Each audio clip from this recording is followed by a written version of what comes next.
Welcome to the Big Book Roundtable and the RICO 12 family of recovery resources targeted at people from all backgrounds, faiths, and places dealing with addictions of all varieties. RICO 12 is also a resource for the loved ones of addicts. My name is Justin B. I am a beautifully imperfect, stumbling, bumbling child of an all-powerful and all-loving God and a multidisciplinary addict living in the miraculous recovery that is promised in the Big Book of Alcoholics Anonymous. And I am grateful to be here and around this virtual roundtable with David G. and Nikki M.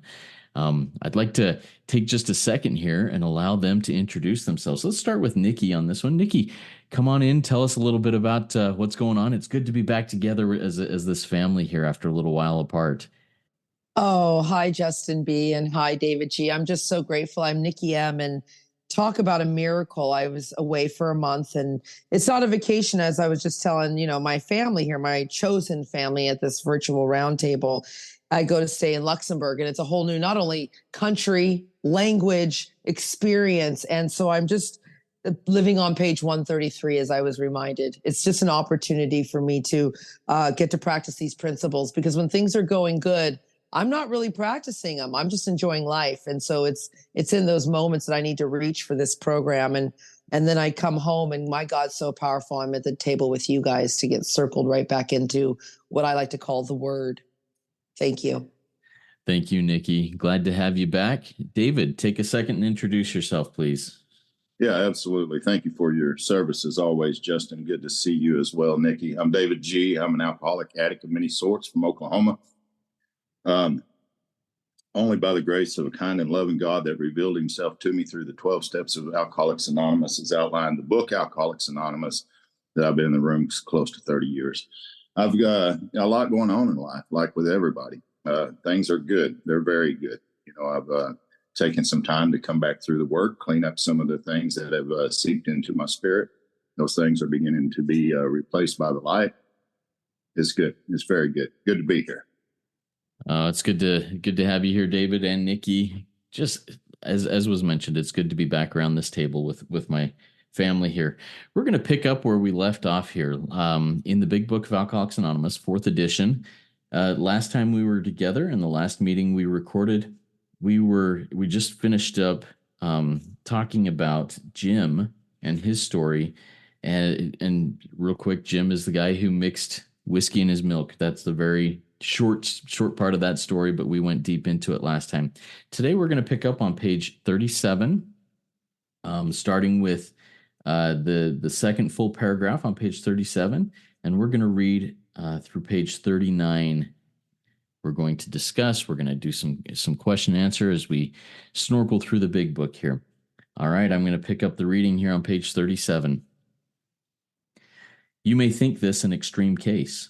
To us, it is not far-fetched, for this kind of thinking has been characteristic of every single one of us. We have sometimes reflected more than Jim did upon the consequences, but there was always the curious mental phenomenon that, parallel with our sound reasoning, there inevitably ran some insanely trivial excuse for taking the first drink. Our sound reasoning failed to hold us in check. The insane idea won out. Next day, we would ask ourselves, in all earnestness and sincerity, how it could have happened. In some circumstances, we have gone out deliberately to get drunk, feeling ourselves justified by nervousness, anger, worry, depression, jealousy, or the like. But even in this type of beginning, we are obliged to admit that our justification for a spree was insanely insufficient in the light of what always happened. We now see that when we began to drink deliberately instead of casually, there was little serious or effective thought during the period of premeditation of what the terrific consequences might be. Our behavior is as absurd and incomprehensible with respect to the first drink of that of an individual with a passion, say, for jaywalking. He gets a thrill out of skipping in front of fast-moving vehicles. He enjoys himself for a few years in spite of friendly warnings. Up to this point, you would label him as a foolish chap, having queer ideas of fun. Luck then deserts him and he is slightly injured several times in succession. You would expect him, if he were normal, to cut it out. Presently he is hit again, and this time has a fractured skull. Within a week after leaving the hospital, a fast-moving trolley car breaks his arm. He tells you he has decided to stop jaywalking for good. but in a few weeks he breaks both legs. On through the years, this conduct continues, accompanied by his continual promises to be careful or to keep off the streets altogether. Finally, he can no longer work. His wife gets a divorce, and he is held up to ridicule. He tries every known means to get the jaywalking idea out of his head. He shuts himself up in an asylum, hoping to mend his ways. But the day he comes out, he races in front of a fire engine, which breaks his back. Such a man would be crazy, wouldn't he? This jaywalking story is one that one would think this is insane. But as I look at myself, as I look at those that I work with, this is exactly, it speaks to me. So let's take a minute here. Nikki, what are some of the things that you take out of that page or so that we read on the Jaywalker?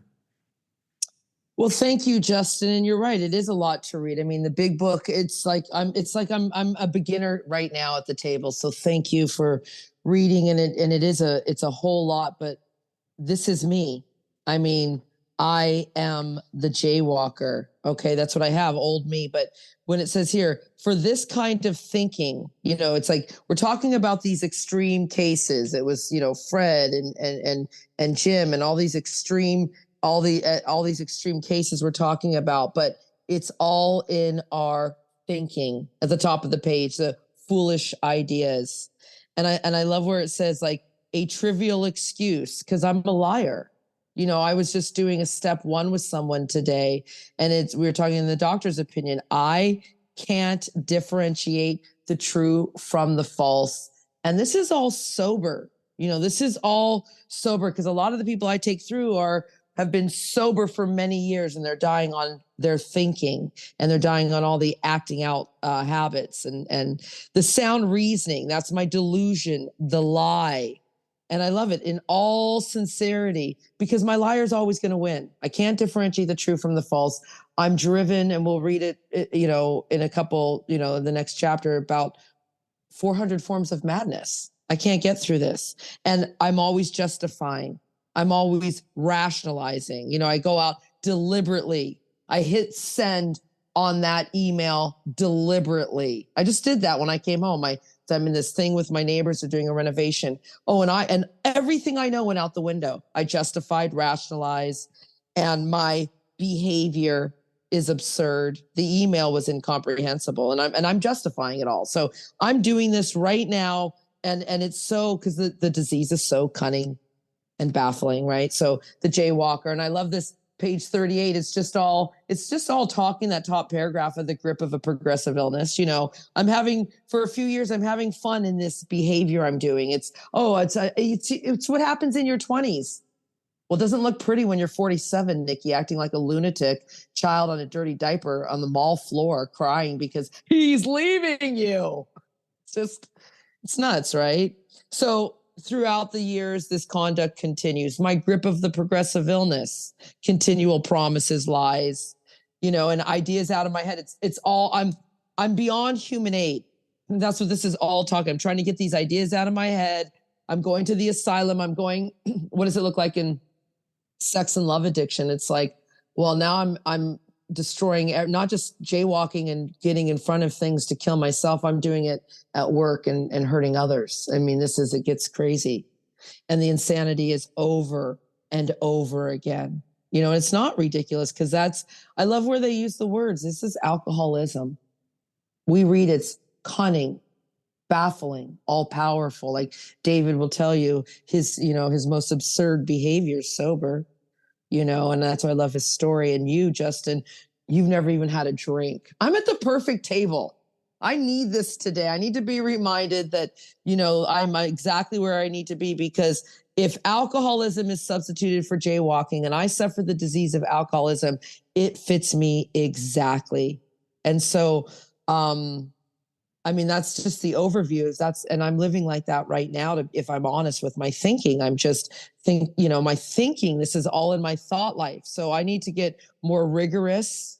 I need to get more honest. And that's what I can say right now, current day, that as we talked about on page 37, that, in all my earnestness and in sincerity, how could I have hit send on this email again? How could I have said what I said to my boyfriend again when I said, I'm never going to say that again? And I did, because, my liar, my can't differentiate the true from the false is always on me. And I think that I will muster up a good enough willpower and self-discipline, and my excuses, they just keep piling up. So I'm just grateful to be right back in this book and looking at my behavior, my thought life, and saying, I'm the Jaywalker. And if I don't do something about it, I'm not going to make it.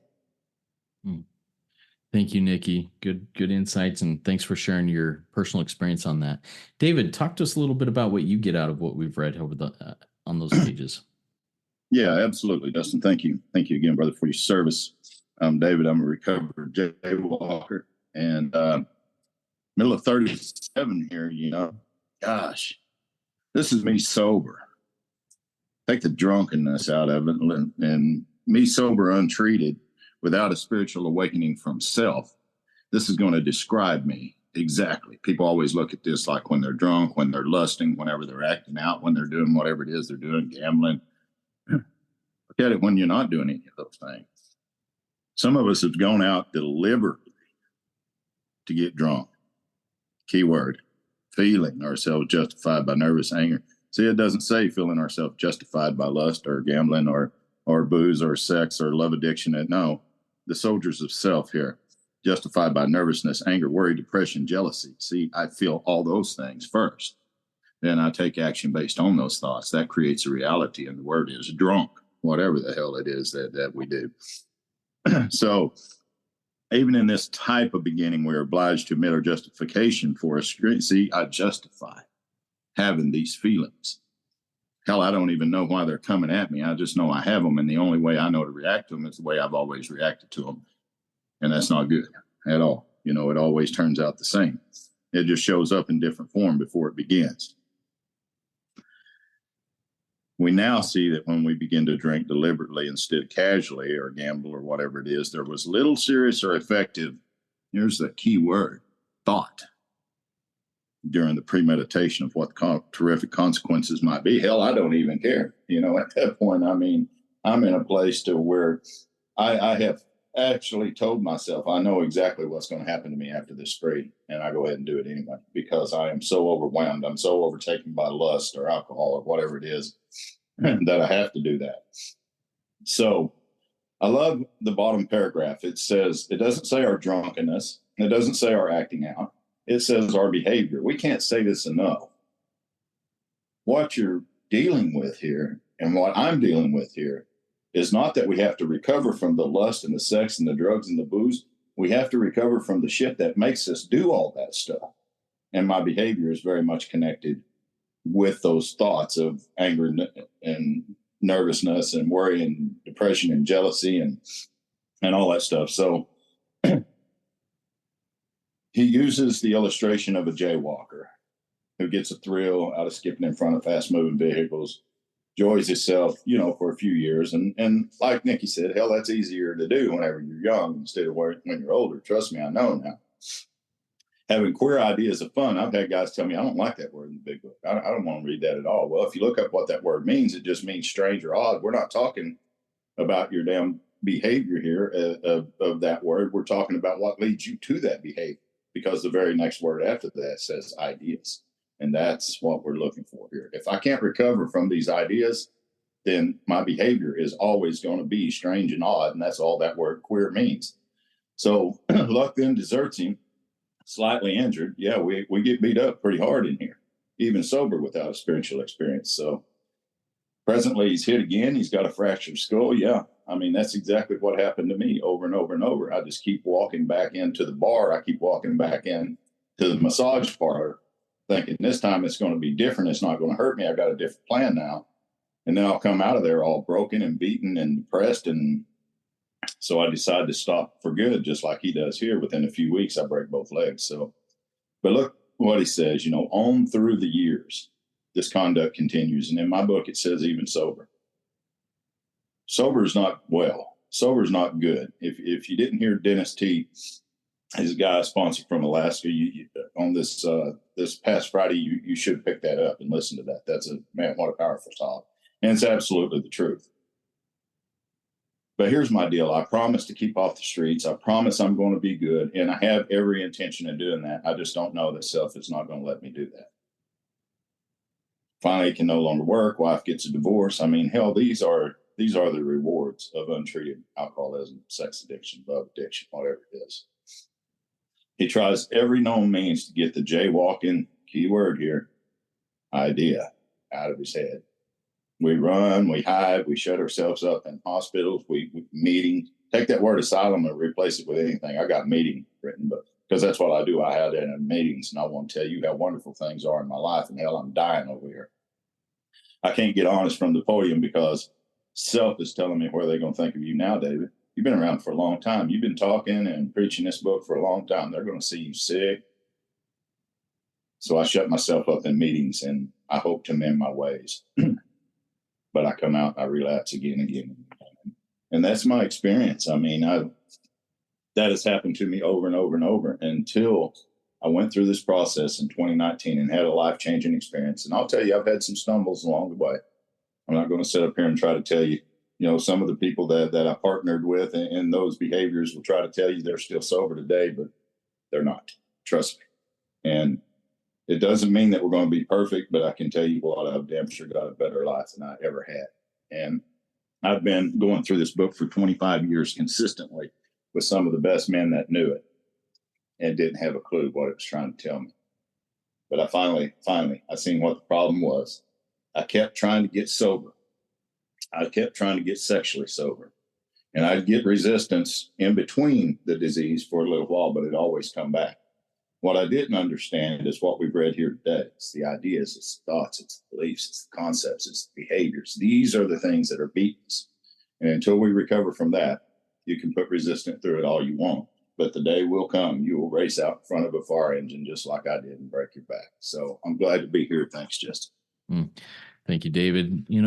As you were each sharing your insights, I put down a question for each of you that I'll ask you here in just a second.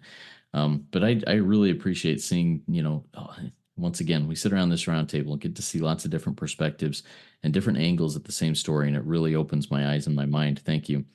So, Nikki, you mentioned I'm beyond human aid a few times. Talk a little bit about the human aid tried and failed that is very similar to what this jaywalking story is in your own life. Talk to me about that human aid and what that means to you.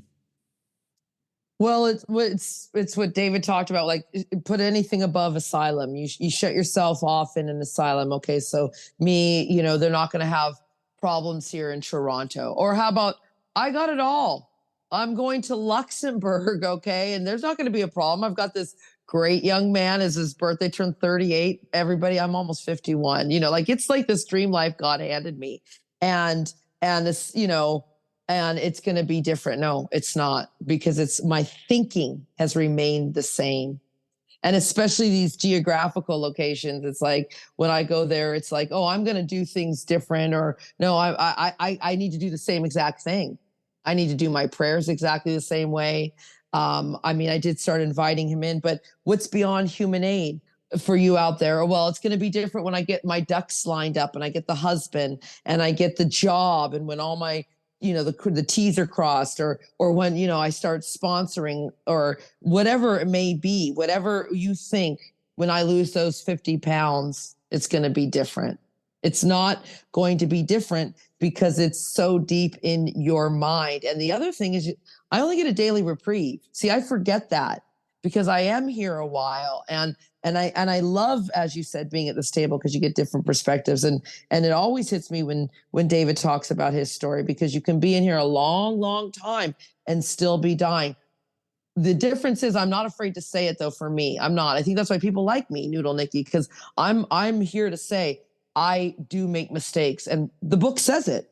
Says page 117, you will make mistakes. Page 60 says you aren't a saint, Nikki. You just progress along spiritual lines. So I know my book in those regards also. And I also remember that I have just tapped a source of power, and that I need these things to reach for more power. So when I say beyond human aid, it means nothing but a spiritual experience, a psychic change, which is a mind and soul change, can save this addict named Nikki M. Thanks. Thank you, Nikki. I really appreciate that. And thanks for going into that human aid things that I know I've tried all of these things and continue to think, oh, if I just do that, if I just, I love if I just lose 50 pounds, all will be great. David, you mentioned the soldiers of self, and that was, nervousness, anger, worry, depression, jealousy, or the like. Talk to us a little bit more about the soldiers of self and why you call them the soldiers of self. I thought that was really cool. Yeah, absolutely, Justin. For a long time, I didn't even know what self was. I mean, I'd read about it in the book forever and ever, but I really never stopped and took a close look at that. And the reason that I call it the soldiers of self, because page 62 describes what our problem truly is. The root of our trouble anyway, the manifestations of all of that stuff is what shows up in our life, but hell, we can't see what's in the background, and that's self. And so Nikki talks about it a lot. These 400 different soldiers essentially is what they are, driven by 100 forms of fear, self-delusion, self-seeking, self-pity. And so time that I see, nervousness, anger, depression, worry, abandonment, emotional security, whatever it may be, all these different fears that come up, there's all kinds of manifestations of fears too. Then I see that they all come from this root, which is selfishness, self-centeredness. So that's why I call it the soldiers of self, because they're out there marching on the front lines through my life and through everybody else's life, just like they own the place. And they did for many years. Don't get me wrong. I mean, they had the battlefield all to themselves until I came back through this process, discovered what they were, learned how to keep an eye on them, be aware of them, discuss them with someone immediately, ask God to remove them, turn my thoughts to someone I can help, make amends if I need to do that. There's a way out of them or away from them to combat them, but you have to know what they are first. And it is only going by through this process, the way that we're doing it here at the roundtable, that we get to look in depth at these things, and you give us, short pieces of stuff to work with here, which is good, because that's what I do whenever I sponsor a person. I read with them through the book exactly the way we're going through it now. And I tell them all the time, it's not because I don't believe that you know how to read. It's not because I don't think that you have any comprehension when it comes to reading. I just know you're spiritually asleep, or you wouldn't be here. And so you can't come in here and read the book with the mind that you came in here with and expect to become awake. That's why we have to have each other. That's why it's we who have recovered are here to take you through this and to show you what the soldiers of self are, so that you can put on the armor of God and defeat it. So really good to be here. Thanks for that question, Justin. Yeah, thank you, David.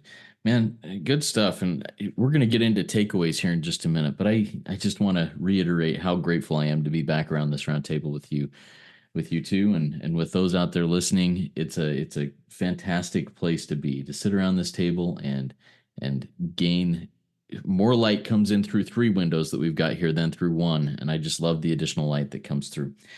All right, let's go to takeaways. Nikki, what is your takeaway from our conversation today?